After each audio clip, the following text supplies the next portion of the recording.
All right, ladies and gentlemen, welcome back to the World Championship Series here for Challenger in Europe.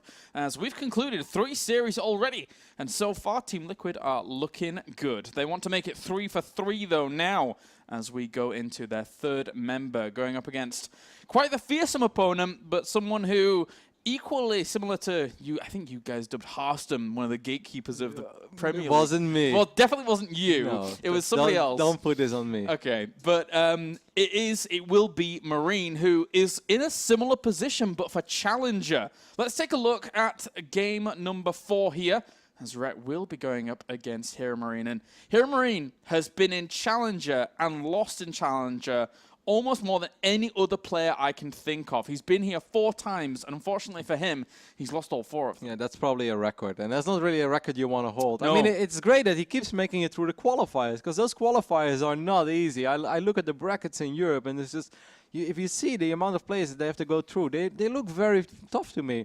I was actually talking with Thermal, one of the players we'll see tomorrow, and I was talking with him in Shenzhen. I was like, oh yeah, you made it to Premier League again, congrats. And he was very relaxed about it. He's like, yeah, I don't think those qualifiers are very tough. I was like, man, he's got some confidence. He's like, yeah, I pretty much always make it through. He's like, I'm not too worried about, those qualifiers. But if I look at it, I think any player that makes it through the qualifiers in Europe, I mean, then you already deserve to be there, because that's not something that you get through by an easy bracket or something like that. Yeah. Well, of course, Hero Marine, he's got that young blood in him once again, similar to how we saw Cyril in our previous series here in Europe. He has been a champion, actually, nationally. An EPS champion, guys. An EPS champion. Now, of course, known basically as a GSL champion. Basically, according to some people, yeah. And, of course, I have to throw this in there. It's now known as the Meister Shaft. As we get into Rhett, of course, who has always been hit and miss. Season 2 for him here in WCS was kind of the revival of Rhett almost. Yep. He hadn't been here for 1.5 years.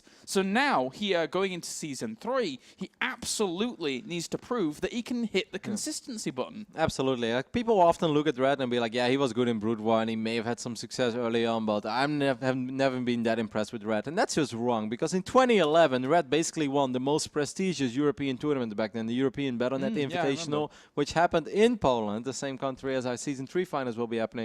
That was a great tournament, one of my all-time favorite StarCraft 2 tournaments. 8 players made it there, and it was awesome. Rhett was able to win it, and a couple months later, he won another tournament back then in Finland. So 2011, and even in 2012, 2013, Rhett had multiple top 4 finishes at DreamHack, Intel Extreme Masters. He has really been an absolute top player in StarCraft 2 as well.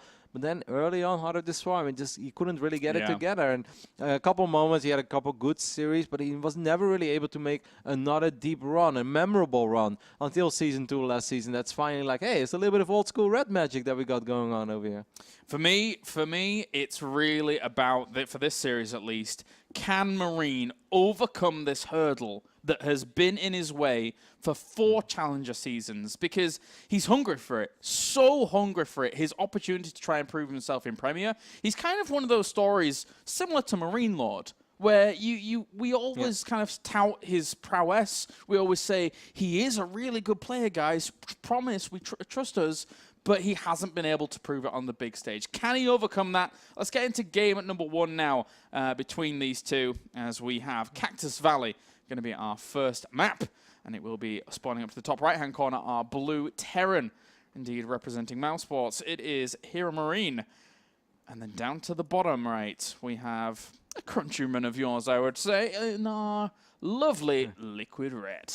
I would say so as well, James. No matter how much I love the United States of America, I will always be Dutch. Oh, no, it's going to be a great series, but I'm a little bit worried for Red, and it might be weird because Red's doing great. He came off of a great Season 2 performance. Why would we be worried about him going up against Hero Marine? Sure, he's a good player, but if Red is in shape, he should be able to get this job done, right?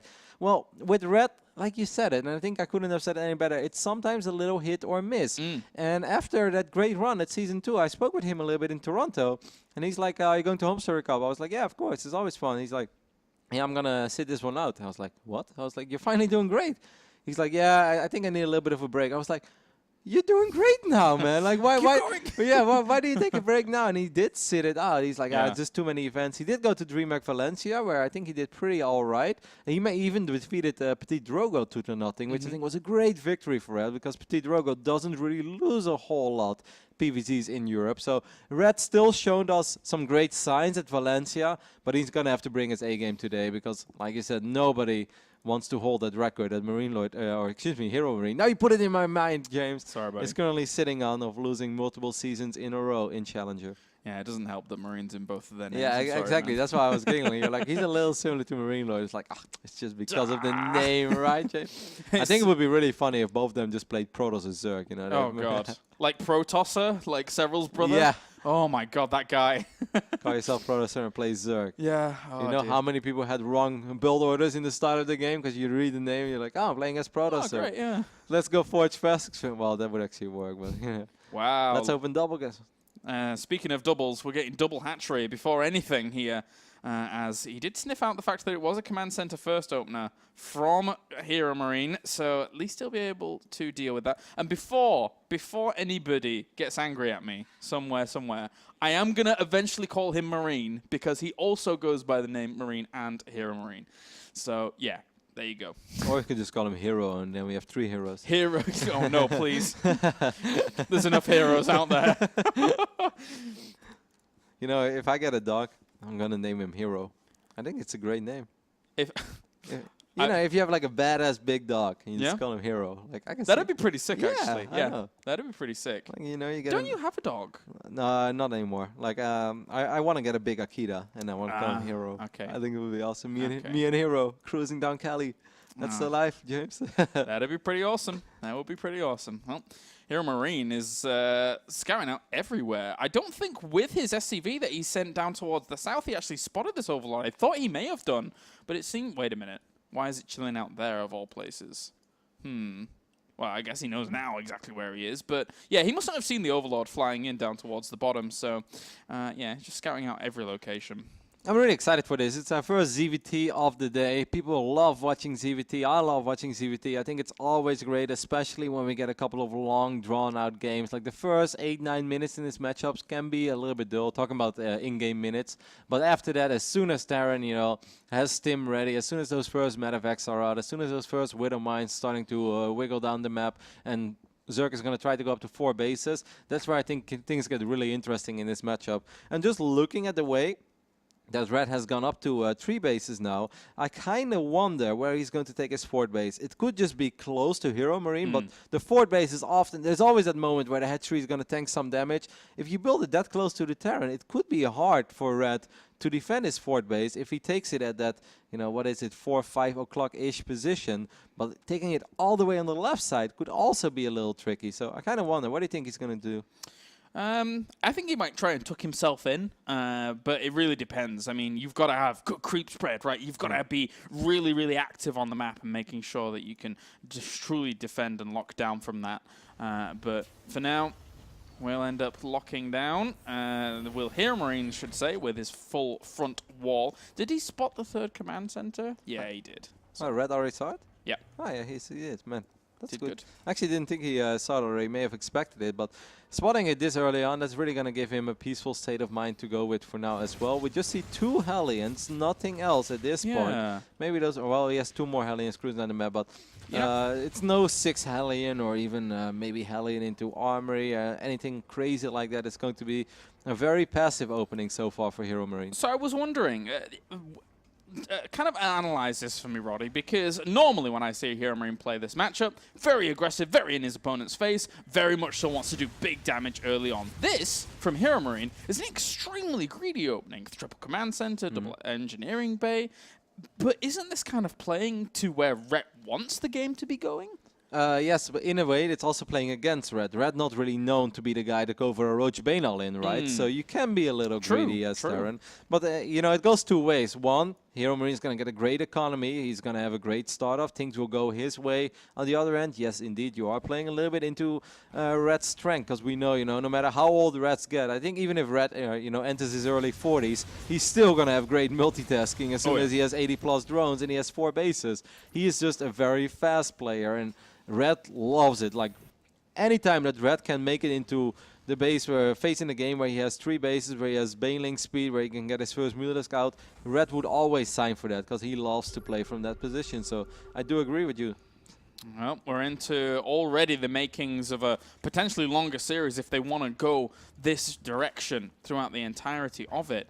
And Red's very unlikely to deviate. And likewise here, Marine, if he feels confident in this kind of playstyle, we'll see. This will be the start, really. I mean, this game is going to prove a lot to Hero Marine. Either can he hang with Ret in the long, big macro games, or he just goes back to some more aggression. Red takes his fort base all the way on the left side, so it is very far away, but I do kind of agree with this one, though, because I really feel otherwise one bad fight and he's going to end up losing his fort base over here, and now it's going to be a lot harder for Hero Marine to put a serious amount of pressure on it. Red sneaks a bunch of Zerglings to the top side of the map, but these Hellions caught a glimpse of it, so we'll be able to chase it down for now. I think it's a smart call by Red, and I'm happy to see that he went for it. Sadly Look not. at these upgrades, by the way, there. They're all so close to each other. 1-1, 1-1. 4 upgrades complete at the same time. Perfecto. And he's actually getting himself some creeps for going over to the right-hand side. And Pneumatized Carapace is about to finish up as well. So these Overlords, or these ones in particular, can get themselves a full scout off. Even though he sees the amount of Marines that are at the front here for Hero Marine, he knows what he's playing against. It's just kind of gives him a bit more peace of mind to know that he can spot things. Yeah, I feel the only downside to Hero Marine's opening has been that he couldn't really keep his Hellions on that side of the map for too long because he had so little at home that he kind of wanted to keep them at home. Also didn't want to end up losing them because then he might be forced to evacuate his turret for a while and he's going to take a big economic hit. So now these Hellions have really done nothing to contest the creep pretty much, and when you give Red freedom, not particularly known for his creep spread, you know, not TLO Scarlet levels, but he's damn good at it as well. Once again, Red's multitasking has always been on point. And now he's got 3 active paths, or you could even say 4, because there are 2 paths going to the middle, of him spreading creep. And, you know, 1 or 2 of those paths are really going to escalate. Yeah, damn right. That's very, very true. The one to the right-hand side, while this being is cleaned up, I mean, the Queens could have been out there, even pushing it a little bit harder. So he's definitely taking advantage of this, spreading those creep tumors back towards the middle from this angle towards the 4th base. Beautiful stuff by Rhett. Marine, though, he's going to start his aggression very soon, loading up and getting good to go. Even Hellbats potentially in the mix for when it comes along. Interesting, because Hero Marine is throwing up 2 more additional factories. So we're probably going to see a bunch of Taurs making their appearance to this battlefield as well. That's going to be cool. Yep, just dealing with the eventual go-to of Lingbane Muta here for Rhett, as these Marines going to stim on in here and get themselves a few Queens if they could. Another also cleanup crew going to go into the middle, and there is a big wall there to try and deny that, but the Banelings have already been morphed in towards the top. He's actually launching in an attack here from 2 sides. This is going to be crazy. Yep, he's not going to get a whole lot done in the natural, I think, but maybe over here. That's a great wall of supply depots. It's going to force a bunch of these Banelings to be blown up on depots. The bunker will survive, so I really think this went well for Hero Marine. Red threw away a lot of Banelings. He has a couple Zerglings still active in the natural, so that's nice. That's pretty much the only damage that he's done so far with all these Banelings, but he didn't end up losing his 4th base. Has to be careful with the Mutalisk though, of course. Ling's going to get cleaned up, and these Lings are going to wrap around up towards the top as well here. Unless he's paying full attention, he might actually lose all of this because the Mutalisk is already working on the Medivacs. One of them's going to try and boost out, but that is a sitting duck right now. There's no way it's going to be able to get away. Tries to unload some of the Marines to help on out, but it will fall. Big drop into the main here, though. Double medevac once again from Hero Marine, looking to hit 2 sides at once. Lynx come back to try and help out. It's not that easy, though. And Widowmine with splash damage is going to kill off one of the medis. Yeah, that was kind of funny. I'm always very happy to see when that happens. When I'm personally playing against Terra, it's like, yeah, take that little bit of friendly fire. I couldn't have killed it, but I'm glad you did, sir. 2-2 is going to finish up here for Hero Marine. Oh my gosh. Red only got, okay, he actually got +1 missile attacks during that all as well. That's kind of interesting. 43 Banelings are morphing in. 43 Banelings. That is quite the number. Rhett here looking to power out with this macro. Did Red queue the wrong upgrade? Well, let's just analyze that after the fight, as there are a lot of Zerglings and Banelings looking for great connection over here, but there are a lot of mines. I'm not sure if Red can close out the game here. I actually don't think he will. Well, there were 40 more. Oh my god, that Widowmine, if it would have shot at the Banelings, that would have been... train! Yeah, that would have been so sick. It's never ending! They're just going to find their way all the way to the middle line, killing off 10 workers instantly. There was 43 of them reinforcing, and they just plowed on through, crippling some of the economy here at the 3rd base. They're going to kill off even more supply depots burning down, and Hero Marine has got to scramble for some kind of resolution. I mean, the Hero Marine is up in army supply right now, and that's something that he can definitely work with. But once again, Red has +1 missile attacks. He doesn't have a single unit out on the map that's actually ranged, and he didn't get +2 armor. I feel that, was that a misclick then? Must have been. Must have been. He now needs to find himself a good little bit of wiggle room to eventually, wow, there we go, the infestation pit on the way, and eventually transitioning on. He would love to get this going even further, but you're right, without having +2 carapace, that's a bit sad for him. He's going to start +2 flyer attacks instead for now, so these mutas are going to be a little bit stronger. Takes a 5th base as well, all the way on the left side. And you know, Cactus Valley is a map, it goes 2 ways. It can be great for medevac drops, but by now there is so much creep spread, there is so much map vision for Red. Like, we can just press V from Red's point of view, and you can just see, like, how is he going to get surprised? Red is not going to be surprised anytime soon. He has so much map vision. Well, if you take the same look at Hero Marine sees so little. If he doesn't have any units out on the map, he actually sees absolutely nothing, and that's a big downside of playing a massive map like Cactus Valley. The vision that these creep tumors give is almost as important as the additional movement speed. Yeah, right now, I feel that you need to put a bit more pressure on Rhett in the early stages of the game to really capitalize on, I think a lot of people would say, his weaker point in the game. But, well, for now, Marine is still going to hold on. He's got 3-3 on the way. That's the big, important aspect to this game that we need to focus on right now. Because if that completes without +2 carapace even beginning, Rhett is going to start and try and think he's starting 3-3 when that high finishes, and then he's going to say, damn it. Yeah, no, that definitely makes a huge difference. The only thing that's good for Red is that he's not a stubborn Zerg. He's not a Zerg that still didn't drop an infestation pit despite having money for it. And he's just going to work with 2-2 for the first 27 minutes in this game. He actually has his hive pretty much finishing up. So Red is going to have pretty reasonable upgrades as well. Because in the old days, it was often Zerg would just stay forever on layer attack. And then eventually 3-3 Terran would just be too much to deal with. And cleaning up a little bit of creep towards the middle here are the Marines. As he starts 3-2, and as the sigh goes over Rhett. It's a little bit demoralizing to actually have to do that, but you know now you've just got to play a little bit of catch-up, and that 3-3 full window is going to be a little bit longer here for Hero Marine. He's going to go for Adrenal Glands immediately. He doesn't have an Ultralisk Cavern yet. I wonder if he's going to throw one down. He's not poor, but he's also not extremely rich. There's going to be a drop, by the way, on his 5th base of Red, and that one was completely exposed. And this is the good thing again about Cactus Valley being such a large map. It takes a little while before most of these Zerglings made their way over here. Yeah, and I mean, soon Hero Marine is going to have a field day with +3 Marines against +1 Carapace, Zerglings, and Banelings. Yeah. You don't even need to split anymore. You can just A-move. This is going to be pretty brutal, but Hero Marine's time is now. I mean, he's setting himself up economy down towards the bottom right, but the further he starts expanding out, the harder it is on a map like Cactus Valley because of the previous mentions of how big it is. These Marines towards the right, 3-3, kill off some Zerglings, and now they're pushed through the middle. He doesn't have that many Marines here at the moment, actually. Yep. Has a bunch of Widow Mines, has a bunch of Taurs. But yeah, the Marine army is surprisingly small. He has 45 Marines on the map, but they're kind of just scattered all over the place. Some of them are dealing with Overlords. I mean, Red has done a really good job in making it very hard for Hero Marine to stabilize on 4 bases. He does finally have that command center down at 3 o'clock, but it's not very saturated yet, and it's also extremely exposed. There's so much stuff happening on the map, and I think Red is just doing a really good job in slowing Hero Marine down. At the same time, I mean, there's still 140 Zerglings on the field. They need to get themselves a really good wrap around. Wow. Woo. Trader Mines. You gotta be a little bit careful about that. And red supply blocked. Marine's still going to take this slow. He realizes that these counterattacks are slowing him down, and that's a really good move by Rhett to make sure that Hero Marine isn't powering on with the 3-3 advantage he has.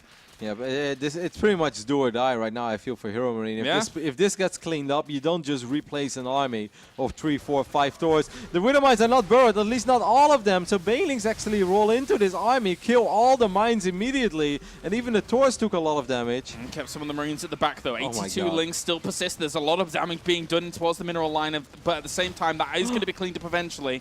Current APM for Red for the last 30 seconds has been 500-600. I don't even know how that's possible, but it has been. Marine. There is so much happening around the map, and that's normally where Red excels, though. He doesn't have the upgrades on the Ultras that he would love to have, but most of these stores are so low on HP. This army is more medevac than anything else. Yeah, picking up an ass to get out of there. Some of the Widow Mines still persist through the middle of the map, but they're looking to chase them down. Drops the Thor on the ground, making sure that it's not going to die off straight away to those Mutalisks. They over-pursued a little bit there, but now this fourth base is the bastion of hope here for Marine. He has to keep this one alive. Man, great game already. It's kind of what I expected of this series. I really did think it was going to be pretty evenly matched. And it feels like Red is in control of the game, but one very bad fight and things can definitely swing into the favor of Hero Marine as well, especially now that he has this, that fort base finally secured. Drops the scan, sees the extent of his opponent's army, and knows exactly where it's moving up to the top left. So he's going to pick up, drop, and his army's still looking phenomenal. And as Kindness playing approaches, I mean, you mentioned it before, not being done, but the closer that gets to being done, the less the Marines are going to do. And how many... wow, okay, so he has 12 Marauders, which can actually slice up those Ultras pretty fast. Kindness plating is almost done, so that's going to help. But Red doesn't have +3 army yet. He didn't start it either. +2 has finished up for a while, and +3 attack has finished up for a while. He has 18 Banelings morphing somewhere, probably defensive, while he's going for another run by over here. Red has been making sure that this is a very frustrating game for Hero Marine as well. Red is like, you want to play a late game, mate? Let's do it, man. Cactus Valley, large map, run-bys all day, every day.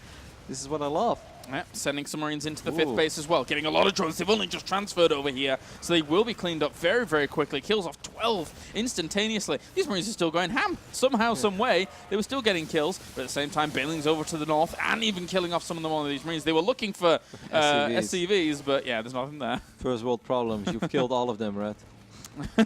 And whoa, he actually got the full base over here with this drop. So as you said, there's tons of stuff going on, and I'm not Funker, guys. Sorry, but I'll try. There's only one. There's only one Funker. Right, well, sending back all of these units now. How many Ultras do we have? 8. So it's quite beefy, yeah, quite tanky, but the numbers of Marauders are building up quite considerably. Yeah. And with Ultras, the last thing you want to do with Ultras is just chase medevacs. That's not really what you want to do. I think sniping this 5th base, that was very important for Hero Marine. It's still going to be extremely hard for him to ever go up to 5 bases. I'm not sure if he even plans that far ahead. I kind of feel that he just wants this one fight where he gets a good setup, where he gets a good concave, and that he forces the Ultras that have one armor upgrade less than they're supposed to have, you know, to take an engagement they don't really want. No, the drop over to the right-hand side gets cleaned up by Mutalisks that swing on back, so it doesn't really take too much damage from that. But next is the spearhead of this army through the middle. If Hero Marine decides that his time is now, he's just looking for economy damage still. I mean, like, he's doing economic damage, but let's not forget that Hero Marine is basically a 1-base Terran now. That's what he is. Yeah. Like, yeah, it looks like he has 4 bases, but he has 1 because he's not mining up the 3rd, and the main and natural are completely empty. Still now pushing through the middle. How much is his bio? Oh, 23 Marines, 23 Marauders. So this army is still considerably strong, but patience is a virtue. Take a look at 12. After these Mutalisks go down, you should take a look at 12 o'clock. Look at this guy. Okay then. He has dreams. He does have dreams. If I could just build this quicker. And the thing is that they all have pneumatized carapace, so they're just going to get shot and then move out of range. This is pretty strong. Oh, wow! Actually, the other 2 Overlords move as well, because Red just grouped all of them, so that means that this command center can now drop without actually something shooting at that Overlord. What a great missile turret! Good job, missile turret. You did well. Scare tactics. And he's bringing some Marines actually over eventually to try and clean up those. I mean, 6 Overlords being there. Why on earth not clean all that up and supply block your opponent for a little while? Where is he going? Red just refuses to get this final armor upgrade. Yeah, doesn't want him, man. I'm a little bit rustled. It's like, yeah, you know what? I'm getting ready for Legacy of the Void. Oh, no, wait, they're even better in Legacy. Well, and then I don't know. Yeah, Kindness plating, man. It provides quite the armor boost, so let's put it that way. But he's yeah, that is true. He's getting a great Aspire now as well, so eventually we may see a couple Broodlords. And I do feel if Red can get 2, 3, 4 Broodlords out, when he also has Infestors and he has these Ultralisks, then I think it's going to be a very, very difficult story for Hero Marine. Big push onto one of the most important mining bases here. And Baneling's trying to get through. Oh my god. 13, actually, the SCVs get plummeted into the ground. Fungo and Banelings. Oh, jeez. It's a beautiful combination. And chasing on down here with the Marauders. Got to be careful. Doesn't want to get fungal themselves there. He was cleaning up towards the top left, and actually that's a lot of mules, so he'll still have quite a few minerals. I think losing a couple SCVs is not a big deal, but losing 29 is slightly more, I think, than he wanted to lose. Just the bright side of all this is that Hero Marine's army is going to be ridiculously big. If he was able to only mine of these 8-9 mules that he just dropped, Planetary finally finished up. Oh, Banelings! Oh, Daddy Planetary to the rescue! Bailing. Help us! Help us! He focused them! Well Great. Big fight in the middle of the map as well. Fungal's going down on a lot of this bio as the Thors at the front are actually tanking up all of the Ultras for a long time there. And that was a big commitment there for Red. Yeah, those Ultras just melted. He's really missing that upgrade. I really think it would make a difference. He could maybe land a Fungal. Of course, on creep, that fight would go infinitely times better for him than it actually went as well. And if Hero Marine can keep mining of that 5th base with all those mules that he has, he's sending 3 Ultras to the top side that kind of have the job to take care of this Planetary. Hero Marine, what are you going to do? You need to get a couple units there, because I think 2 Ultras on the Planetary, and the other one should just work on the mules. Yeah, because if you're repaired with all of those mules, I don't think he can get the job done too quickly.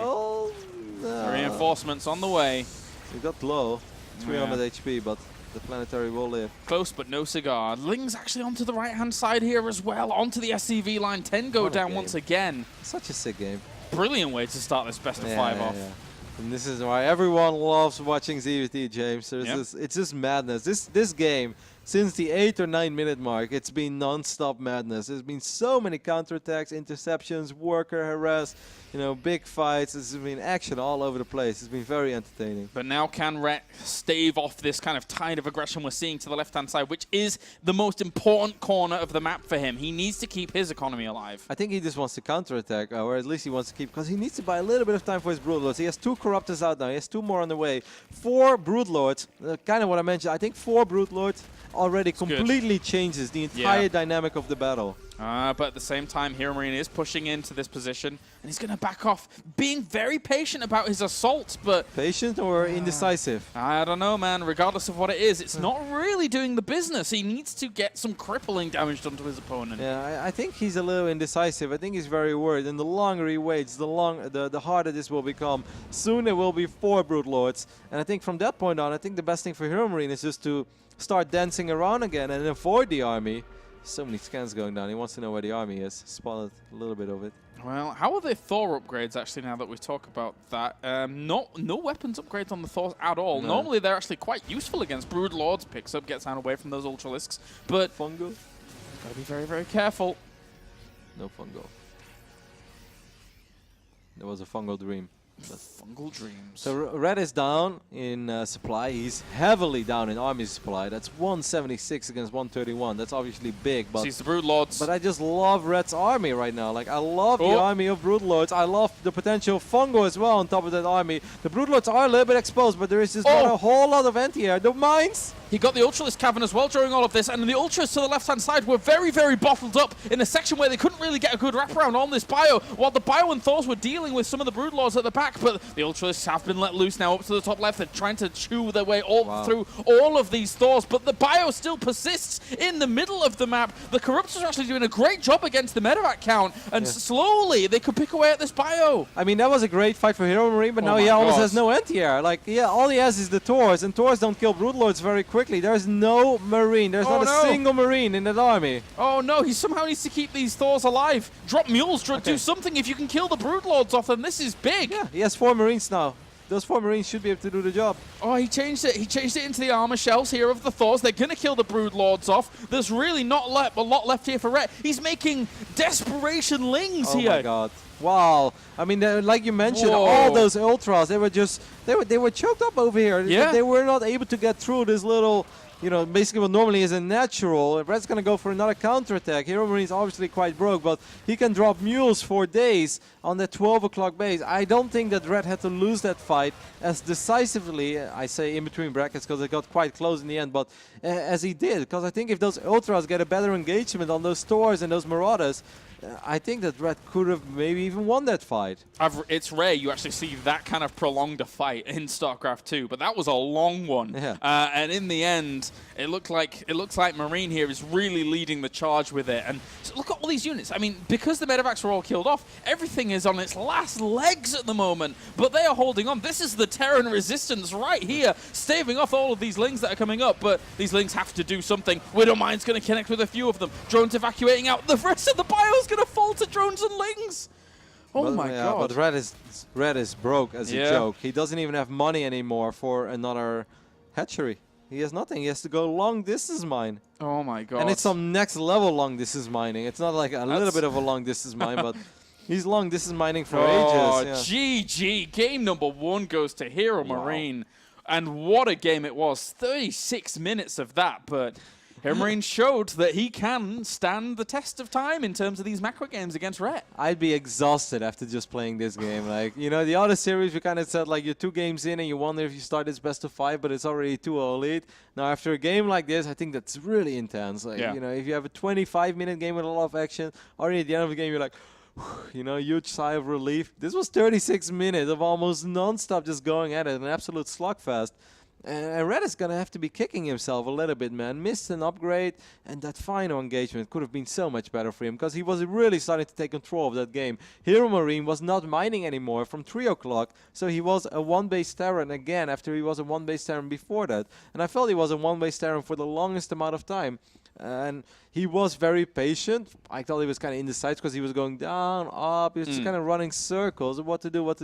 And then finally he got the best fight ever. But it was great. Yeah, Red just put way too many ultras in that little choke point. And they were just standing there. There were like 3 ultras hugging each other. It was like a little train, you know. They wanted to go through, but there was something on the road. But in the end, also, there were so many moments in that game where Red, in another situation, could have ended it. Like, they were so close, so down to the wire. What a great game to start things off in this best of 5. It was a great game, but I do think if you're Red, that must have been a little bit frustrating because you look at it, and if you're 5 bases and you're doing a lot of economic damage and you have so much map vision, I just think you look at it and he's like, man, I had Ultras and Broodlords and Infestors, and I was up in bases, and I had creep spread, and I lost. Like, yeah, there wasn't even any Vikings or anything. It was just the Thors. I that know were able there to was really do so well. little anti-air there as well. Like all that Red had to do is just like, you know, let those units chip away for a little bit. And at a certain point, yeah, there were like 50 Marauders left. But what are those Marauders going to do? No matter how many Marauders you have, they will never kill Broodlord. All right, let's get into game number 2 then, as we have quite the series on our hands. Team Liquid is looking to keep the 3-for-3 record clean, but Hero Marine has something to say about that. He wants to be in Premier for the very first time, as he will be spawning up to the top left as our blue Terran. It is Hero Marine. And down to the bottom right-hand corner, it's our red Zerg representing Team Liquid. It is red. Man, these guys are troopers. And they just played a 36-minute game. They hop into the lobby and they're like, go, go, go, go, ready. It's like, oh my god. The adrenaline's pumping for them. I thought I was diehard, you know, when I play a bunch of ladder games in a row. But these guys, they take it to the next level. Yeah, I mean, it's all on the line here. I mean, if you don't qualify here, you've got to wait until 2016 before you're able to qualify for WCS again. If you do qualify here, for Rhett, it would be fantastic to say, yes, okay, I'm not that guy that flakes out in some tournaments. I am here for the mainstay. I am here for the long run in terms of WCS. But then for Marine, if he can qualify for his first ever Premier run through Rhett, who did so well in Season 2, that would be amazing for him. Yeah, that's just a great milestone. That's just kind of like a stepping stone that you have to take eventually. And you know he's close, and he's been close so many seasons in a row. And Hero Marine is probably one of these players as well that once he makes it into Premier League, I won't be surprised to see him in Premier League for the next 4 or 5 seasons in a row. It's just, you know, the first time is always the hardest, and after that, you know, they come easy. And every single time, in Challenger, just pipped at the post. The last 2 times, it was by another Liquid member in Mana, who was able to make ridiculous recoveries in those Mana series. is already a unique story. Like, I cannot wait to see Mana's round of 32 group, and I don't care who's in it, but I know I will be glued to my screen, or maybe I'll be casting it. I don't know what's going to be happening, but after that performance that Mana just put off, for all the viewers who just tuned in, this is our 4th best of 5 of the day already. We kicked things off with Marine Lord against DMC. Marine Lord took a pretty decisive 3-0 victory. Our second series of the day was a lot of fireworks as Mana went down 0-2 against Happy, but was able to turn it around. And we just watched Snoot kind of win pretty decisively against Saro as well, 3-0, where you know, Snoot just showed that he's an extremely good Zerg when it comes to ZVZ and playing defensive. Yeah, showed brilliant mastery there of the matchup. And at the moment, with Hero Marine and Liquid Ret in this series, both of them showing great mastery of the late game here in this matchup as well. And last but not least, of course, we have to add there will be one more best of 5 after this, and that's the best of 5 that I personally think it's the most exciting best of 5 in the entire Challenger. You know, no matter what region I'm looking at, whether it comes to Korea, you know, Code A, or when it comes to North American Challenger, like this is the series that I want to see. Showtime versus Naniwa is going to be our final series of the day, and yeah, I think it's going to be awesome. It's going to be fantastic. That's basically good versus evil. If I could categorize it. Naniwa is just misunderstood. Misunderstood. He's not evil. He's a beautiful, delicate flower in a cruel, cruel world. I saw that he'd grown himself a quite a cool beard, though, recently. So all he has to do is kind of refine it to a point, and then he would have the devil look about him. It would be beautiful. But anyway, for now, Reapers are poking on around, and we'll be trying to find some holes, but can't really do too much. Didn't find himself any workers or anything like that, so they're just going to be used later on for maybe a Marine special, actually. Getting those Hellions over there, looking to couple all of this up for his usual go-to traditional aggression. If I was those Reapers, I would go for the creep tumor. I think he would have been able to snipe it. Instead, he goes for some guaranteed damage on the Queen. But I actually think picking up a tumor whenever you can is great. Yeah, it makes it all the harder for the Zerg to really eventually transition over to the third base against like this Reaper Hellion pressure that could definitely amass very soon. Another command center going down as part of the wall off, actually. Yeah, so a little bit slower on the Hellions, etc., because the command center, the third one, is bound. So, but he's still finding Zergling kills. Now, he might actually get the Queen now as well, because these 3 Reapers are still looking rather healthy. Ooh. One Queen is going to fall, and very good micro there by Hero Marine as he kept all of his Reapers alive. I think game number 1 for Hero Marine is definitely a confidence booster. Yeah. After how it went down, after how much you were able to endure from counterattack to counterattack to counterattack, Marine has got a feel. It's so good to win games like that, man. It's so good. We can't emphasize that enough on, you know, StarCraft is a mental game. All of these guys know how to play this game. They've played thousands, 10,000s of games. They know what to do. But it's often mental, you know, how good do you feel? Am I good in this matchup or not? And if you win a slugfest like that, you know, 36, 37 minutes of action, then it's just like, you know, you just clap your hands. You're like, bring it on. You know, I'm ready to play some StarCraft. But on the other side of things, Rotterdam, and you being a professional yourself in the past, does Liquid Ret... I don't think far past. Yeah, go ahead. I don't think he is too demoralized about the last game, because Ret could probably just say to himself, well, I had a lot of good counterattacks. I had a lot of potential in that game. Do you feel that? No, I definitely do feel with you. And that also, that also is a little bit, how do you say that? Like, it comes down to the personality of the player, right? Yes. What type of a person are you? With some people, I may disagree. And I do think it was a frustrating game for Red. Don't get me wrong, because Red is smart enough to realize that he should have probably won that game. But Red is also not a guy that really let it get to him. I mean, he's been a pro gamer for 9-10 years. He just looks at that while these Queens are actually starting to really play with fire in the wrong way of things. Yeah. Not just with Hellion fire. But No, you don't want to be playing with Hellion Fire, man. Especially if you're a Queen. That's kind of toasty. It's going to end up dying all of off. them were so low on HP. If Hero Marine would have pushed the issue there a little bit, he doesn't know what we know. But these Queens are going to be really frustrating too now because the Banshees, because the Queens are so low on HP. But to fall back to the earlier point, Red is a veteran, and Red's personality, if you guys haven't seen any interviews, he's just a very calm and laid-back guy, and I don't think he stresses himself out too much. He obviously wants to win and he wants to perform here, but he's not someone who's jumping up and down in his bedroom whether he wins or loses a game. And noticeably, the Banshees have actually been not even gone for harassment. They're keeping themselves at the front here to continue this aggression on. So, quite ambitious a move. He needs to do some damage with this and kind of put Ret in his place almost, you know, like slow him down a little bit. Yeah, because Red is up 17 workers now. Once again, of course, Hero Marine did have 3 CCs very quickly as well. If they can take this fight off creep, that would be great for Hero Marine, because I don't think the Zerglings will ever get the surround off creep. Ooh. Oh, great focus fire as well there by Ret. With the Overseer that he had in place, there's no anti-air to deal with that. So he does get himself the first Banshee. Yeah, that's very nice. It's going to make his life a little bit easier. I think if both Banshees, because he had 2 at a certain point, if they would have both went to the main, I think that could have been extremely frustrating. Just look on the south side of that of the main base. You know, if you take a look at where the Spore is, so basically just like if he parks them over here next to that extractor, What are you going to do with a bunch Yeah. of queens that are low on HP? There's one queen that's full on HP. You're going to have to reposition the Spore Crawler and whatnot. That could have been very frustrating. Instead, the only thing that Red ended up losing there was a creep tomorrow too, so not too bad. Yeah, doing okay, holding on strong. 77 workers now against 57. Of course, the third base is on the way behind this for Hero Marine, and I love how Red Been gets away. the armor upgrade before anything else in this game. yes. Like not making that same mistake. Armor is 20 seconds ahead of attack, just in case. And it's such a big deal against the Terran Force Yeah. if they're going for bio, because those Marines are dealing damage in little packets, which will ultimately be negated stronger against something like technically a Marauder, which comes later on in the game. Well, not late, too late in the game, but the moral of the story is there's going to be more Marines earlier than there is later because of the Ultralisk transitions. That's okay, James. I often get lost in my own thoughts as well. It's like you start somewhere and it's like, no, wait, I want to go. No, yeah, I'm lost. I refined it. It's like, co-caster, help me out over here, man. What are you doing? Sorry, James, left you hanging. It's all right, buddy. It's all right. The armory is going down as well as the second factory. In the previous game, he threw down 2 factories, which I thought was almost maybe slight overkill. This time, he's just working off 2 factories. In the previous game, it was 3. And I think that makes a little bit more sense. I don't think he needs 3 immediately.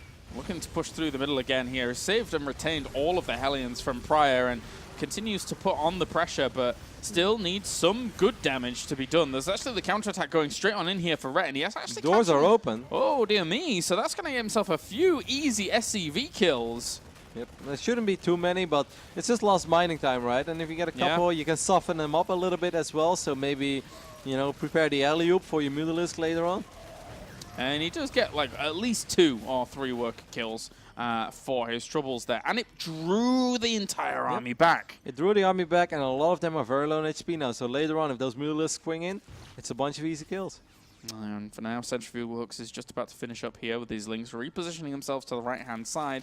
So that's quite a lot of Banelings actually morphing in. Just wants to bust down this wall, get to that juicy mineral line, because there's really not that much defense for it here. Yeah, so this game, of course, Coda is a lot smaller than Cactus Valley, so this battle of the fourth base is going to be a little harder for Red. He's on 87 workers, so from this point on, it's going to be nothing but units. He has a lot of units on the right top side of the map. I think if Hero Marine knew this, well, it's still hard to walk up a ramp, and it's covered in creepers. Oh, look at all these Banelings. The Bane train is rolling once more. You should split it up, go for 2 sides. No. Yeah. Oh, try and run my away, God. even to lowering the supply depots to try and get out, but it is all in vain. 16 workers go down. The army is scrambling to get back here to actually clean this up. Rhett has orchestrated this well. Yeah, great counterattack. It does really shows the marks of a great player as well. There is a big Terran army in the middle of the map that's looking to put some pressure on your fourth base. And what do players like Red do? Have a bunch of units on the right top side. Just attack him. You want to attack me? Well, be quick about it. Otherwise, I will hit you first. And it's just great. And now Red is in an absolutely phenomenal position. Has a big upgrade advantage. 2-2 is done. 2-2 is only halfway done for Hero Marine. Army supply, it's dead even at this point, but a lot of these Zerglings will morph into Banelings once more. And if these mines shoot once at the Zerglings, it's going to be a very difficult hold over here for Hero Marine, because there are so many Banelings following this up. Yeah, this is going to be very, very hard for him to deal with. I mean, he only has 16, 15 Marines left actually over here. More Banelings are going to cruise on into the right-hand side, kill off these if he can't. He needs to pick up and get out of there somehow, but he doesn't find the time to do it. And Liquid Ret, if he powers on forwards, there you go, GG. He could have easily just gone to the mineral lines, easily gone to the production. Man, decisive game number 2 by Red. After we just watched that crazy slugfest that was Cactus Valley. Took 36 minutes, extremely back and forth. Perhaps kind of what we said. Red is not a guy that, not a whole lot phases him. He's been a veteran when it comes to playing StarCraft 2. First Brood War, has been to Korea, has won tournaments in StarCraft 2. And yeah, his StarCraft 2 career has definitely been a roller coaster ride, a little up and down. But, one game that maybe he should have won, it doesn't seem like it really upsets him. And in game number 2, man, it was all business for Red. Definitely all business. That's the best way to say it, Roddy. All business for Ret, tying it up, and then now moving on to a best of 3. So we're guaranteed to see at least 4 games here in this best of 5. And the fourth map is actually an interesting one, because I looked at the map. Well, let me just double check this, because I'm pretty sure I'm correct. Yes, the fourth map is going to be played on Bridgehead. And Bridgehead is also, like Dash in Terminal, a map that's a little bit out there, and there's a couple of the pro gamers not a big fan of it, because it plays out so different. You have to worry about so many additional things because of those crazy backdoor rocks. So we will at least see Bridgehead in this series, and that's something that I'm personally looking forward to. Because Snoot versus TY, the Intel Extreme Master Shenzhen, I know it was hard to watch with time zones and stuff, but that was a sick game. It was 30. It was basically like Cactus Valley, but then on Bridgehead. There was just so much happening. So ever since then, I was like, I want to see some more TVZs on Bridgehead. And we get to, especially after the first game that we saw. That looks like it could be a good one for sure. And with how this series is playing out at the moment, I'm not surprised in the slightest if it goes to all 5 maps. No. With how these are looking even and matched up, I think that maybe we see Marine get a little bit more aggressive now that we're seeing Rhett gather his stride. I still felt early game, Marine looked great with his Reaper control. Of course, the ball's always in the Terran's corner, right? Terran is not supposed to mess up. If Terran loses a Reaper, then it's not because the Zerg did something right, it's just the Terran did something wrong, because the Zerg doesn't have the speed or the ability to kill a Reaper early on. But he didn't make any mistakes. He even got a Queen. I think one time we could have got a Creep Tumor, didn't do it, that's fine. But I think he kind of missed a small window with the Stow Banshees, because he did so much damage on all those Queens, and they were so low on HP, that if you send 2 full HP Banshees to the main base of the Zerg, and he doesn't have 2 spores, but just 1, you just avoid that Spore Crawler, and you go via the weak spot. And that's when things become really frustrating as a Zerg player, because then you have to run Queens around, you have to pull drones away from the side mineral patches, you're going to lose some of your gas income.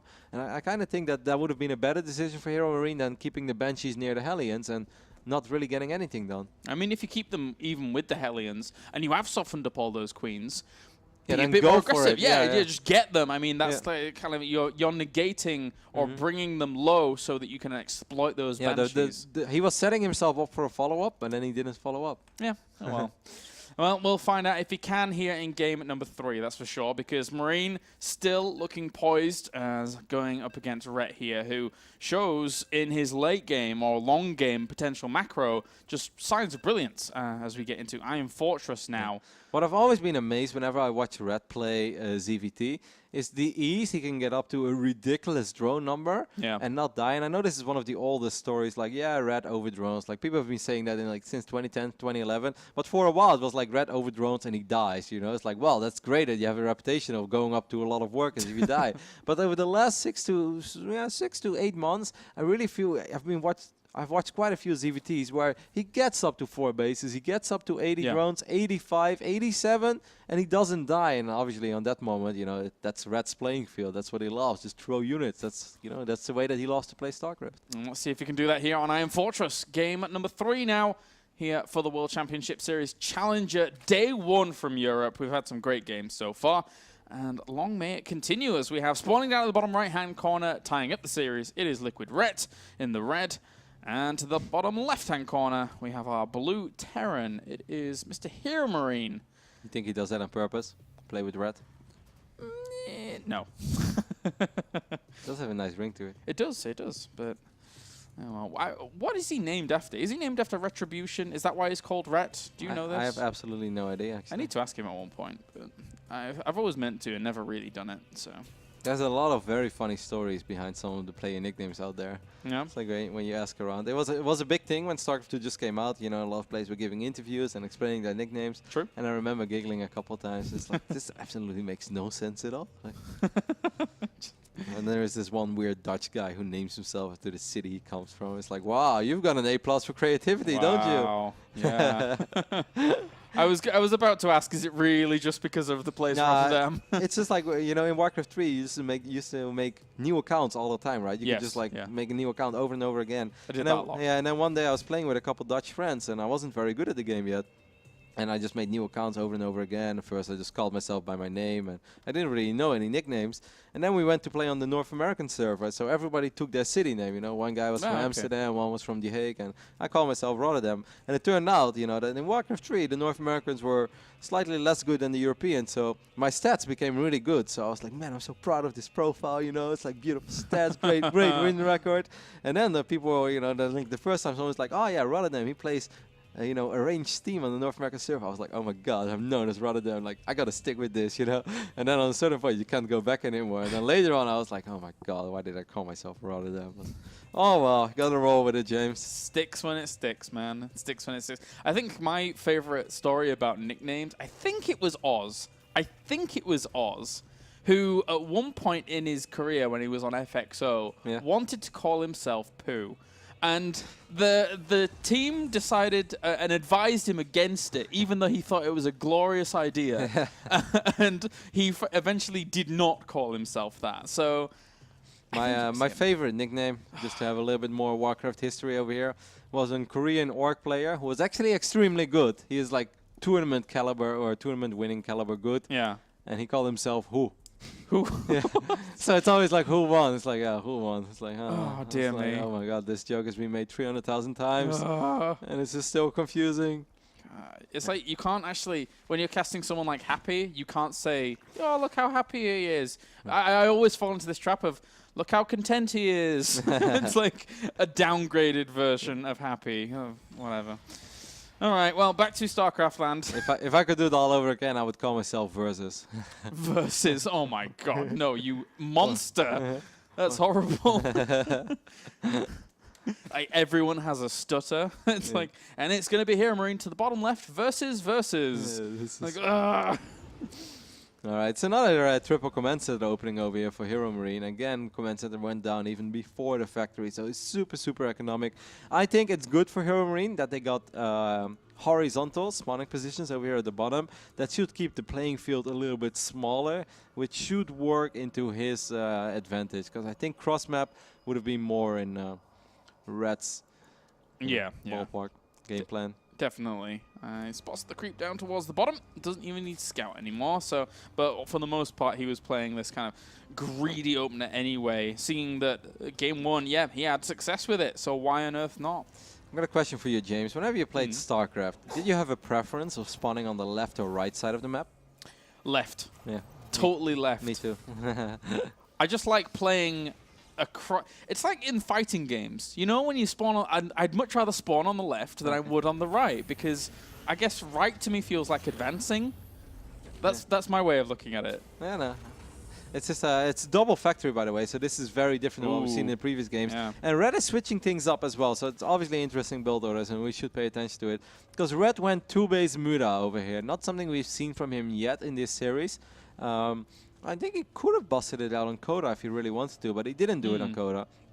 He went for the double evolution chamber style, but this time it is going to be very quick Mutalisk, and I actually think this is brilliant for Red, because he doesn't know what he's playing against yet, but I think he's going to be very happy about it. Because he's going to be playing against a bunch of Blue Flame Hellions, but by the time that they're arriving, or maybe Hellbats, but by the time that they're arriving, you know, he's going to have Mutalisk out. That's great. Yeah, it's going to be brilliant. Unless Hero Marine sniffed this out really quickly and then was like, okay, well, quickly where's my armory, quick where's Thor's, but that's not going to happen. Okay. Very difficult. Yeah, he throws down the scan. Well, he's double eBay going down as well, so I don't think he has any ambitions of going, you know, real mech over here. No. It's just a Blue Flame opening, which would have been very good against his mass Zergling style that Red has showed in game number 1 and game number 2, where he gets those upgrades very quickly. But against his 2-base Muda style, total switch up. Yeah, I totally love Red's, you know, Red's side of the build order business so far. Yeah, exactly. I think it's playing out great for him. I mean, if you look at these Hellions, they haven't really scouted up towards the 3rd base location. And if they'd have gone up there and been like, well, okay, that's kind of delayed, maybe he'd be able to sniff it out a bit better. But right now, the Mutalisks are already about to arrive. This is catastrophic for Hero Marine. Yeah, he doesn't even have any anti-air. Just look at the amount of anti. Well, he has 7 Marines, but where are they? Not enough. He has nothing in his natural. No. Oh my god, he's going to take some real damage. Now just send those Hellions into the natural and just hope for the best. Hope for a big drone barbecue party. Red should know what he's up against as well, as he sees the tech lab swinging, he sees the factory, spots the Hellions as well on his creep. But I don't think he's even going to bring the Mutalisk back. He's just going to kill a ridiculous amount of SCVs. Yeah. And he's going to use Queens and stuff to defend. Does he have Zerglings? Well, he doesn't even have Zergling speed. Red has to be careful though, because he's doing a lot of damage. But these Hellions, they should be able to do almost as much damage as that. Yeah, they're going into the main base, and this could be completely ransacked very, very quickly. Baneliness morphing in. Rhett is in a little bit of crisis mode himself. He's still killing workers off on the other side. 26 have already gone down, but the drones actually get a great surround on these Hellions. Oh my god. I don't think I ever would ever say that. Of course, most of them do die, but those drones did indeed get a great surround on those Blue Flame Hellions. Now there's only 2 left. Okay, 3 more will swing in, so things are still a little bit complicated, but like Hero Marine still doesn't have any anti-air. Still not much at all. He had some missile turrets go up in the natural, but he's losing equal workers almost. Rhett has to be just producing workers non-stop from here, and he's, well, I mean, things have evened out, but third base and everything going up. Yeah, I do really like the fact that he got those missile turrets up in the natural. I didn't saw that he got that. I thought Red was splitting up his middle list, so that is extremely important. Otherwise, Hero Marine would have lost a lot more. So the 33 drones that Hero Marine killed, well, that definitely does matter. That's pretty damn massive business, because it's not easy to produce middle of an economy with only 34 drones. If he could get these Hellions over towards the third base, because there's no queen over there or anything. And that's where the most amount of drones are as well. Yeah. God, Red, really, you can't afford to lose too many more drones. He transferred a few away. He knew that that was a vulnerability point and transferred some away as they were coming in. So, yeah, he'll get a few, but gets the cleanup as well. Good split by Red. Definitely. Good pre-split, just forcing these Hellions to shoot at one, max 2 drones at a time. Did he pick off the tech lab that was researching Stim? No, he did not. So Stim did finish up, and that is a very, very scary thought, because right now Red does not have an economy to deal with Stim Marines. Importantly, of course, he did get the Baneling Nest, but you're right, he's not exactly in the best of shape to deal with it. Centrifugal hooks is not any, it's only just started. The good thing is that he did delay that starport for ages, so yes, these Marines have Stim, and that's scary, but there's no medevac, so that's going to make Red's life a little bit easier. But like you mentioned as well, centrifugal hooks, or Baneling speed, as we like to call it, as ordinary people, has just started. I'm not ordinary, man. I'm sorry. You're an elitist, James. Elitist. I'll do what I can.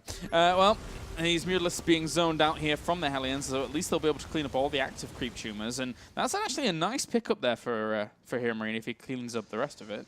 Yeah, messy, scrappy game. It looked like it was almost game over, and then it kind of looked like Red is defending this without losing too much, and then 3 more Hellions sneaked in, and then suddenly it went from 17 drones or 18 drones to like 34. Man, if those Marines would have stimmed, I think he would have been able to got 2 mutalisks. At least 1, though. Yeah, that would have been nice. He's going to stim anyway.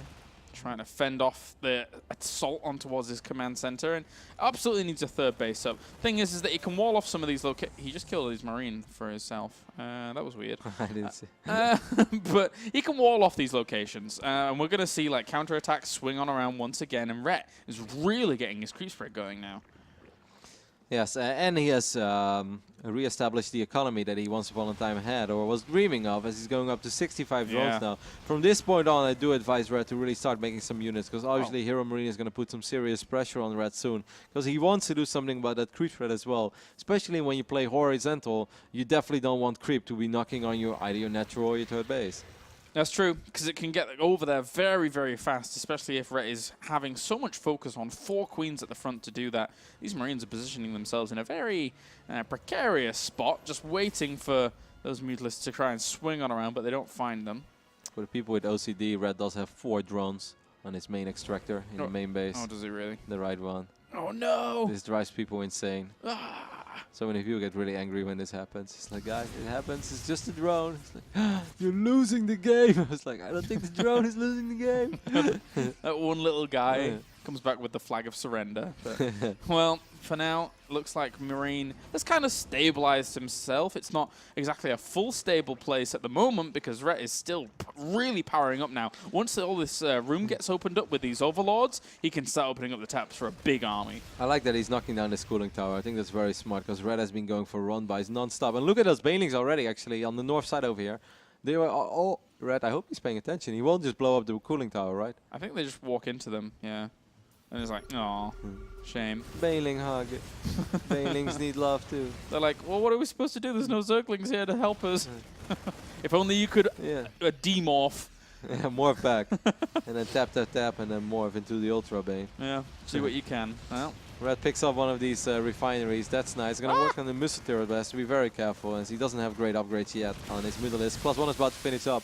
Armies are almost clashing. Oh my god, he got 16 SCVs there. That's pretty good. Yeah, those were very patient Banelings, and they did a little bit more than I was expecting them to, actually, but they found their way. Now this army is spreading out. He should drop scans and clean up some of this creep quickly. Red needs a few more Banelings, though. Right now, he just has 9 Banelings on the map. He's morphing a few more, but I kind of feel in this moment he definitely needs like 20. Hero Marine has has seen it. He's going to go for a big pre-split. Has Widow Mines as well on the high ground. This is going to be interesting, James. Yeah, if he can get those Widow Mines down quickly enough. But actually, so 3 of them died before they're even able to detonate. So that's a big opportunity here for Ret to try and swell through and crush this army. Still Banelings in the back here. The Mutalisks a little bit apprehensive about moving forwards, but he kills off the Marines. And that is a great cleanup for Ret. Yep, that's an absolute great cleanup. And now he still has all this creep. He still has 1 or 2 active tumors as well. And let's not forget about that economic damage that he did earlier. Picked up, oh man, look at those upgrades. Just 2-2, finishing up right now for Hero Marine. If he waits a little bit, he's going to get a much better fight. Yeah, I love how this game again, Red got armor upgrade before attack. Has he forgotten? No, I'm not sure if he forgot about attack because he was just not very rich.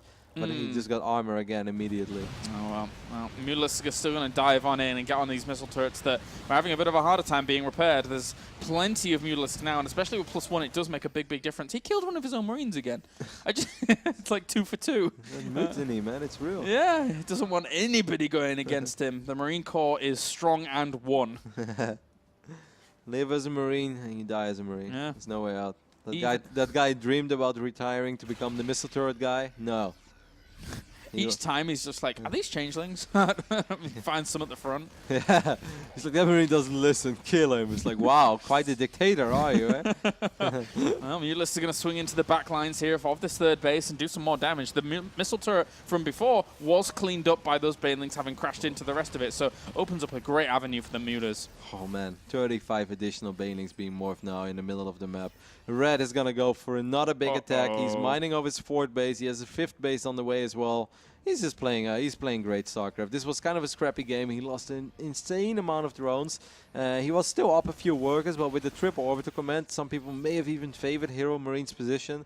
But Red did a really good job in re-establishing the economy that he was looking for. Finds himself missile turrets towards the back again. All those Banelings could walk into the 3rd base if he wants them to. And this could be catastrophic here for Hero Marine as Banelings get split on off. He left a few of these units up towards top. Good cleanup there by Hero Marine. Yeah, very good, because that could have been bad as well, but he just had enough damage output there to take care of those Banelings. He had Widow Mines there before as well, but he unburned them, so those mines are still fresh. They could still shoot if Red goes for the big attack. Now he goes up to Hive before he starts +2 attack, so now I'm starting to have the feeling that he did indeed forget +2 attack.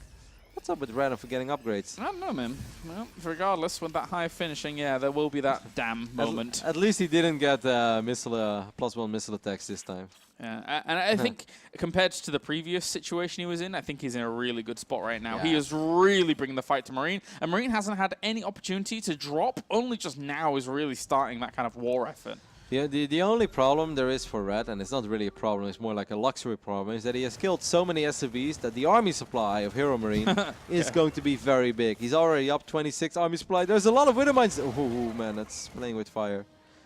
And he even spots the medevac up towards the top because of the pre-spread of those of the overlords that he was going for. There's actually 3 Widow Mines there. Oh my god! Oh, so close. Look how close they all are. That is ridiculous. I saw 1 mine. I didn't see the other 2. Oh my god. That is so sick. Oh, poor guy. He got so close. And now Red is just like, I guess I should let them heal up a little bit. Those mutas have been putting in some work. There's moments where I would have gone utterly bonkers in that instance if all of them had died, but they were all on 1 health. It's oh my god. Powering through here with the Banelings though, and actually a lot of them died off to a Widow Mine in the middle there, so he's got to be careful. The Mutalisks aren't exactly ready to fight. I think the Marine realized that and wanted to press his advantage, and it was the perfect time to do, especially since Rhett had to sacrifice Banelings in the middle and couldn't really take that fight slowly. Yeah, but I kind of feel that this is like Hero Marine is overstepping his boundaries here a little bit, because he just feels like he has to win right here and right now, otherwise he's not going to win this game anymore. But Red is going to have probably enough time to get enough Banelings out. He's setting himself up for a 6th round as well. The army supply is still heavily in favor of Hero Marine, but on creep. Oh no, he used all the Banelings into the tour. Yeah, they actually bypassed a little bit of that bio army and just sacrificed themselves completely. Now all it's up to the Mutalisks here to really do something. There's not even that many links in production. Only 12 in total.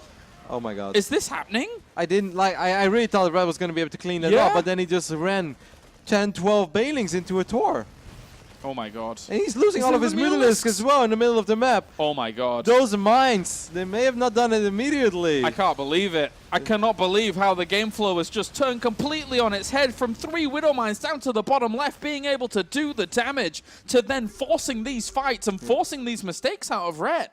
Double medevac drop now in the 4th base of Red. There's absolutely nothing here anymore. He left some units there all along, but I think on a certain point he just grabbed every single unit that he had access to. Red still has so much money. It just seems like, oh my god, those Marauders. There were a bunch of Marauders on that ramp that just soaked up 12 or so Banelings as well. It's falling to pieces. It's falling to pieces for Ret here in game number 3, and here Marine has taken a double supply lead at this point. He's killed off the base towards the top. He's on his opponent's natural, and even if this gets cleaned up for now, I don't know. This is going to be difficult. There you go. GG. Hero Marine turns it around in game number 3. Unbelievable stuff. Leaving the game as well. I mean, like, I know he's super dead, but like everyone hates leaving the game when you have 2,100 minerals, 1,300 gas. That's so many resources. Oh, it was such a wild game. Like early on, first it looked really good for Red, then it looked a little tricky, and then he just put himself in an absolutely phenomenal position. And it looked like it was almost unlosable. Then those mines, we were like, well, you know, but you know, in a weird way, and this sounds really bizarre, I think in a weird way, it may have been even better for Red if those Mutalisks would have just died. Because then he had enough money to just rebuild them immediately, and then he has full HP mines. Because now he was kind of fighting with like half HP, or I said mines, but I meant Mutalisk. Now he's fighting with half HP Mutalisk. And, oh man, that second fight as well, after the first fight went really good for Hero Marine, as a lot of Banelings did get blown up by those mines. Then I kind of still felt that Red was setting himself up for another big surround on creep. He was down a little bit in army supply, but I felt with all the reinforcements, all those hatcheries, all that money that he had, he should have been able to clean it up. But man, 12, 14 Banelings running into a Tor, or however many Banelings it was, that was very painful for Red. Yeah, tough stuff, tough stuff. And now, Hero Marine, he is 1 game away from moving on to Premier League for the very first time after 4 attempts in the past, and now this being his 5th. But all importantly is there have been moments in those challenger runs where there has been frustration. There has been the comeback from the opposing player. And looking at this series, how it's played out, Ret has that in him, I feel. He does, and I said before that I think that Red, being such a veteran when it comes to playing competitive StarCraft, nothing really phases him. I think if you're right now, I think he might be a tiny bit upset with himself, because everyone hates leaving games with a lot of money in the bank. Everyone hates leaving games where you're just in absolute control, where you have map vision, where you have bases, where you have basically everything going for yourself, and then suddenly you just end up losing it. Like, that's just bizarre. And that happened twice now. You can look at this series, and with a few minor tweaks, this would have been a 3-0 by now. Instead, Hero Marine is actually in the lead 2-1. I would almost say that he stole 2 games of Red, because I felt both game number 1 and game number 3, that should have been Red's game. Well, now we get on to game number 4, and it is on Bridgehead. Roddy, coming into this 4th game, 4th map, who are you favoring here? Does this lean towards the Terran? Does this lean towards the Zerg? I think a lot of Terrans really hate it because of the double destructible rocks. That Zerglings, like, once those rocks are down, you have to worry about it forever, and you have to build supply depots, you have to renew the wall. So it can be very frustrating super late game. Red is not really a Roach Hydra player, but I think if there is a map where you may want to experiment a little bit with roaches, then it could be this map as well, because once again, if those rocks are down and roaches will take it down rather quickly, that can get so frustrating for a Terran. All right, well, we are getting good to go here into game number 4. You can hear the countdown has already begun. What a series we've had so far between these two. By far, for me, the best series so far, and could prove to be the best series of the night. But of course, we still have that Showtime Naniwa coming up. A little bit of a stretch for all the Protoss players out there, James. That's true, that's true. All right, let's get into it. It's going to be game number 4, as at the moment, Ret is down 1 game here in this best of 5. And Hero Marine wants to close it out. To the left, it is our red Zerg representing Team Liquid. It is Ret. And then to the right-hand side is our blue Terran representing Mousesports. It is Hero Marine. No, it definitely has been one hell of a series so far. Like, I've been on the edge of my seat. I've been, you know, like, you just move forward. You can't sit still when you watch these games. They're nerve-wracking. Once again, it doesn't really change anything to me whether Hero Marine or Red wins. Like, I'm a little bit closer to Red, so it would be nice to see my friend win. But in the end of the day, it doesn't make a difference. But I feel really tense, man. Like, I need a beer after this broadcast. That's how tense these games are. Like, there's so many nerve-breaking moments. It's been a very entertaining day of StarCraft, that's for sure. Yeah, it's been great. It has been fantastic. What a way to start off Challenger here in Europe. I always feel Challenger is so fun, like with the whole picking system and the importance that obviously I love the Premier League as well, the round of 32, but often I feel, the first best of 3 obviously it matters, but it's not make it or break it, because if they lose it, they have the lower bracket match and they could win that one, but then they could still lose eventually and they would still be with empty hands. But this is just one best of 5 and there is one winner and one loser, and there's no other way to look at it, and I really enjoy that. I just think it adds a lot of extra drama to every single game. Yeah. I enjoyed the picking system, especially here for Season 2 as well. It was on Twitter, like the call-outs that we did. That was fun. Apart from Firecake going missing in action for a while. But aside from that, it was quite the entertaining little experience to watch that go on. So fun stuff here at WCS. We're trying to make it fun, James. StarCraft is a very fun game. That's what it's all about. It's the most beautiful game in the world. Can be the most frustrating game in the world. But it's still pretty damn awesome. Look at this. We're seeing Hero Marine check down towards these back rocks just to make sure nothing's going on, because we've seen a few crazy little opportunities for hatcheries and stuff like that to plant himself down. And he went CC first. I think it would have been very difficult to still defend that while going CC first. Maybe not impossible, but he would have to do almost all the right things. As a Protoss, you can still defend it, but you need to spot it very early on, get a pylon there and get your cannons up, and then start a cute little Sim City, because even when you think it's over, a bunch of Banelings roll in through the side block. It's like a bad horror movie, because if you take a look at those two rocks, it's like, so first you have to imagine, like if you're on the other side, right, it's basically you in the forest, you're sitting in a bungalow, and then like first you hear people outside of the bungalow, you hear footsteps, so you're starting to get a little bit scared.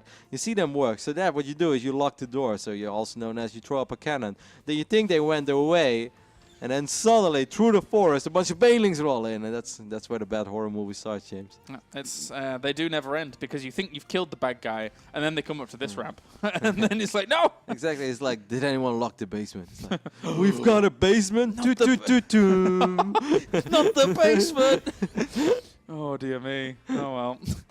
For now, Rat is setting himself a poke back at home. It's Drone City over there. It's 22 drones, just 2 links poking about. And they should start on the rocks. That's the tip-tap. That's the knock on the door. And just may as well eventually. It's a little scared. This is basically the prank phone call. It's like, I know what you did last summer. I'm like, ah! It's like, I know what you guys are doing. It's like, wait, did I hear something? Well, setting himself up quite the perimeter as well with these overlords in terms of vision. So eventually later on, oh, well, no, go away, shoo. We'll be able to keep good eyes on what's going on there. And ooh, he didn't actually see the refinery with his Overlord, and I think he would have loved to see it, because this game Hero Marine is switching it up a little bit. Despite the fact that he went Command Center first, which is an economic opening, it's not that super slow triple Command Center opening that it is. He's actually going to have very quick access to his starport here, and since he's mining off double refinery, it will most likely be Banshees, Cloak Banshees maybe? Yeah, it looks like it. Looks like the Cloak could come out here for those. And the door has been found, and he will be barring that off with a little bit of wood being nailed onto it. So he's okay. There's one extra lock. Ah, well, and then now the Hellions have come to ruin the party. But this is when you upset the angry brother. Oh, well, that's true. The scary guy in the forest. Like, you've been picking on my little bro? It's like, no, man, it wasn't me. The Queens, unfortunately, can't really get over there too quickly, but it would be lovely if they could. So these Cloak Banshees, obviously Hero Marine will hope to do some damage with it, but above all, it's going to give him a lot of map control for a little while, right? Like, nothing should kill these Banshees early on. Red did not go for his Evolution Chamber style, but it's also, well, he could still actually throw down both Evos. Yeah, there we go. In the back of his natural, he will throw down both Evolution Chambers, because he didn't go up to Leia yet, so I was kind of figuring, like, well, it's one or the other. And he's going to go for his heavy upgrades once more. So far, the Red got a little bit fortunate, I kind of felt, with his Mutalisk against the Blue Flames. I really wonder how that game would have played out as well if Red just kept his Mutalisk at home. Obviously he won't deal the economic damage that he did, but he also won't lose the amount of drones that he did. And then I still kind of felt he would have had a lot of map control, but in the end it still played out okay-ish for Red. Either way, this has been a series that's almost impossible to summon up. There's been so many turning moments, so many unexpected turns as well. Game number 1 was ridiculous in Coda, on the Cactus Valley, and then we kind of had the relatively one-sided game on Coda, where there were still a couple scary moments. And now we're here on Bridgehead, where the first Cloak Banshee has made his way. Oh my god, that's so sick! Wow, that's really sick. He even saw them looping around here with the Overlord to the bottom, but he didn't change up anything. Oh, that was so easy for Marine. Wow, and there's a Cloak Banshee in the back of the Natural that's actually doing some serious work. Has killed 3 drones, 4 drones now, and a Queen. 5 drones and a Queen for the Cloak Banshee, and man, and the 7 drone kills by these Hellions from downtown or from beyond the Arc, the Great Beyond. On the other side, that's really well done. Yeah, that's a great little start here for Hero Marine. Of course, Rhett still has quite a lot of drones himself, and there is actually 7 Queens out and about at the moment to try and stave this off. But he has no detection! No detection down towards here. The Spore Crawler is scrambling around. He's going to have to burrow himself quickly, but he's already losing still more workers. Oh man, that's so unfortunate for Red that he clicked on that one mineral patch. If he clicks on one of the other ones, then they probably won't queue up like that. I felt that was one of the only 2 patches that would have actually been hit.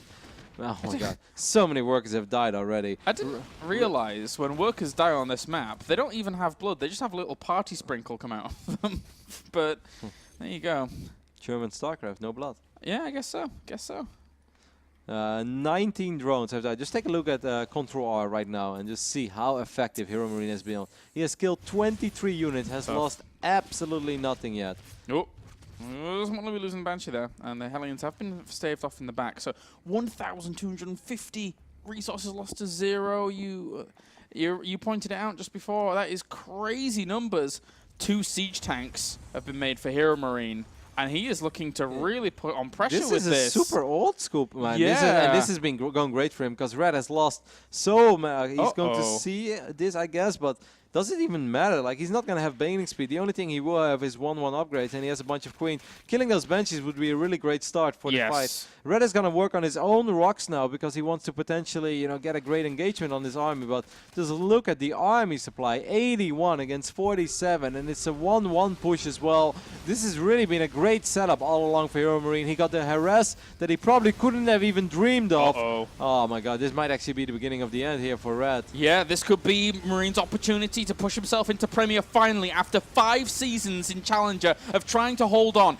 Banelings need to morph in very quickly, but these 2 siege tanks are going to cause a big problem. One of the Banshees already went down there. 2 a Spore Crawler. The Spore Crawler is going to die though. Link's going to wrap him from that. Stimmed a lot. Hero Marine stimmed a lot. The cleanup, the brilliant moving with the Zerglings from the back, thanks to opening up those rocks, has stopped it for now. It's not over yet, and there's still that Banshee that's raining down, picking up Banshees. There is another tank moving in as well, but let's not forget, Hero Marine is on 2 bases.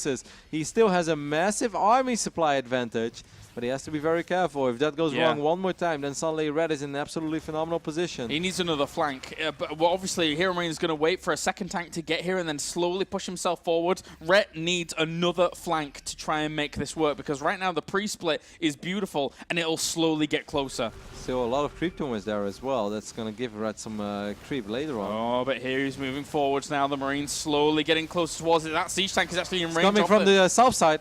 And he needs to make this happen. Banelig's going to come in from there as well. But again, the pre-split is so good. He's going to try and stim up on this right-hand side, deny these Banelings from doing much. They get themselves a connection, but is it going to be enough? The links on Banelings from the right as well, and I don't know if it's going to work. There's so many Marines left over. I think this time it's not going to be enough, and it may be finally Hero Marine's time to make an appearance in WCS Premier League. He failed 4 times in Challenger, but this time with a pretty damn cool build over here on Bridgehead.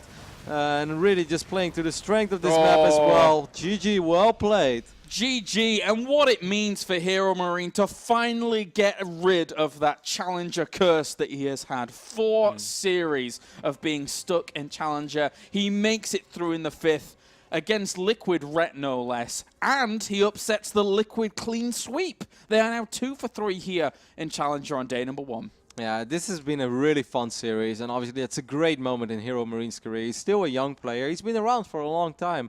So on a certain moment, it starts getting kind of old that he's a young player. Yes. But he's still a young player. Like, he just has so much in front of him. For Legacy of the Void, there's a very good chance that if he keeps on playing, that he's going to be one of those absolute European powerhouses that will always be there, maybe even always makes it to quarterfinals, semifinals when it comes to European tournaments. So it kind of felt like his career got skyrocketed early on and then kind of stagnated for a little while, and now he finally takes that huge leap forward to making it into Premier League, and that's very nice to see. Exactly. It's one thing to win national tournaments. Yeah. It's one thing to prove yourself on the international stage. And there, getting into Challenger, that's definitely one of the biggest results of his entire career so far. No, without a shadow of a doubt, like winning the EPS Meisterschaft, or that's great, and that is obviously something that a lot of the German players dream of as well. You always see, the best players of your country play in that national league, and then you want to do it, and you want to compete in it, and once you do that, you want to win it, and once you do that,